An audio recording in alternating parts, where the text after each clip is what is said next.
Next up, we have John from Focus Energy. How are you? I'm doing well, Ray. How are you? Good to see you. Have a seat. Thank you. You know, I'm not familiar with how to pronounce your last name, and I should have asked you before we got before we sat down. How do you pronounce your last name? Mittel. Mittel. Okay, Yeah, so John it's Mittel. easy. Pretty easy. Yeah, okay. Exactly. The brand is Focus, or more specifically, Clear Cut Phocus. What do you guys do? So Focus is just a caffeinated sparkling water. So it's everything you expect from a sparkling water. There's no calories, there's no sugar, there's no sweeteners, nothing artificial. With 75 milligrams of caffeine, all that comes from green tea, with the added benefit of L-theanine, which I'm sure you're really familiar with, as it's really a growing amino acid or ingredient in beverages for sure. But for us, it's an unheralded amino acid. It's a difference maker for us. It's a difference maker because you mentioned caffeine, which everyone's familiar with. L-theanine, again, not necessarily something I'm familiar with, but not necessarily maybe some of our viewers at home. The combination of the two seems to be the secret in Focus, right? Correct. I mean, that's what makes it's an overall better caffeine experience. There's no, it eliminates the highs and lows that you might get from coffee or energy drinks. There's no crash or come down. It's really just a smoother energy release. It kind of comes on naturally, you feel it, and then it slowly dissipates at the end. Yeah. One of the other things is that caffeine has a history. There's clinical evidence that it can provide you with greater attention. L-theanine, are there clinical trials on L-theanine as well? There's actually a lot of clinical trials going on with L-theanine and amino acids and caffeine. And when you look at the combination, they find responses from caffeine alone, but lower doses of L-theanine they don't. But when they're combined together, even at low doses, there seems to be some kind of a synergistic effect where attention improves, calmness improves, decision making improves. So it's overall just it's a better way to consume your caffeine. Now, this is just a subjective opinion about it. It's one of the reasons I wanted to talk to you, because there's a lot of functional claims made out there, and a lot of it is perceived functionality versus real functionality, and I felt a difference consuming your product. I really did. It's hard, though, to communicate that to the consumer sometimes. It's like enhanced attention span, brain boosting, whatever you want to call it. What is your communication strategy? What is your education strategy to consumers? So, I mean, that's part of the name, right? So why we wanted to have something like Focus, because in the name it could communicate what it does. But, you know, and we do a lot of different marketing strategies, whether we communicate the energy with no jitters or without the crash, or just a smoother caffeine release, trying to educate the consumer on L-theanine. But we found there's just no silver bullet, as much as we'd like to find the one answer and the best way to communicate it. So we stick with cans in the hand. I mean, it is educating those consumers, finding the right outlets for us, whether it's natural grocers or the influencer grocers in the area, and then working with outlets or other like boutique gyms or something that might complement that grocery sales and that customer base to grow it. Getting to market is just as important as getting on shelf, and you have a great partner here in New York City in Big Geyser. Tell us about that relationship and how you got them to carry your product on their trucks, because they are a massive operation. They are. So we launched with Big Geyser. We sold our first cases April 15th of this year. So we're about to Tax hit day. Yeah, we're about to hit the 2-month mark. Yeah. And it's funny how they heard about us when Lewis was on vacation. Lewis, the Hershkowitz, the CEO. CEO, yep.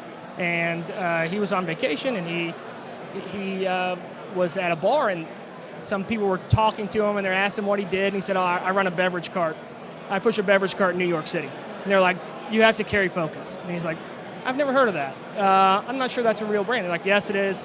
So being based out of Louisville, our reach was minimal in the grocery chain, as far as, we had gone into Indianapolis, Louisville, Nashville, and then a lot of corporate office, but they hadn't got the chance to try it. So when they heard about it, they requested samples, requested a meeting right after Thanksgiving, and we closed the deal in early April. Again, it's a great partner to have, but to be able to supply the city and be able to support the brand in New York takes a lot of resources. So how do you do it? I mean, for some of the brands in your position, early mid-stage brands, How much are you investing in this area? What does it take? I mean, it's definitely capital heavy. We are solely funded by my co-founder, Tom O'Grady, and and we've decided to devote a significant amount of resources to this operation, this opportunity, because New York City is a big deal for us. Whether it's hiring, we've hired 5 people so far. Just for New York City. Wow. I've moved up here from Louisville, Kentucky, so I'm here for the next few months to oversee the hiring process, as well as making sure that the focus way, as we call it, is being implemented where we're going. So it's Big Geyser's penetration, their relationship with retailers is extensive. So we're picking the best opportunities for us, the ones we can support and grow and try and build our story and our success story in the right accounts as efficiently and as quickly as possible. So you mentioned it's a sparkling water, caffeinated sparkling water with L-theanine. What's the price point on something like this? And are consumers understanding why it's a premium price point, if it is one at all? Obviously it can depend whether it's from Manhattan to Brooklyn or Sure. it's Louisville to here. But we retail for about $1.99 to $2.29 a can is where we like to be. So we think it's a premium price, or it's a fair price for a premium product, especially a single serve. And we try and, but as a water, we always look to sell more for 4-packs or 12-packs. Usually after letting people try it and experiencing, like you said, I felt it, that's when the value seems to be conveyed to people. They seem to really appreciate what it offers. Yeah. One of the things I didn't mention is that you're a doctor. Yeah. What are you a doctor of? So I was going to do ophthalmology. Okay. So I graduated in May of last year, and I deferred residency, much to my parents' chagrin. Did you formulate the beverage? So both myself and Tom worked on the formulation. So October 2015, I brought him in the idea, and we worked on it for 2 years. We went through a bottle phase, we tried vitamins, we tried really multiple things until we landed on, our 4 flavors, our unflavored version, and the ratio of L-theanine to caffeine. Now, making the move from ophthalmology to the beverage industry, that seems like kind of a big jump. What's been the biggest surprise? What's been the biggest challenge that you've faced in that leap? It has to be just none of us had any beverage experience. The first people that we brought on, the first 6 guys that we had, no one had beverage experience. So that was a big challenge, but I think I've learned more in the last 6 weeks here in New York City with Big Geyser and the team than I have in the previous 19 months. So I think it's probably hard to find, say, one tough thing, but it has been it's like getting an MBA in beverages. In 6 weeks. In 6 weeks, yeah.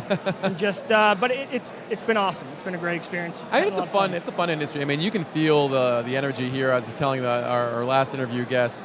Everyone seems to be really excited about this business.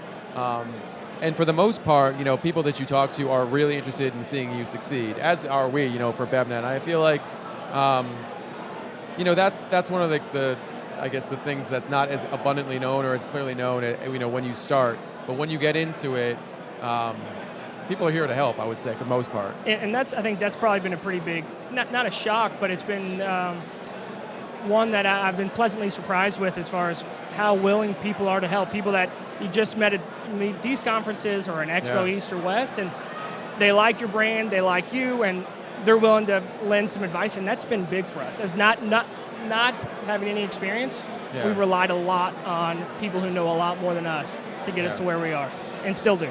Well, that's really great to hear. Once again, I'm a fan of your brand, and I wish you all the luck going forward. Thank you so much for sitting down with me, and enjoy the rest of BevNET Live. Absolutely. Thanks, all right, Ray. John. Thanks so much.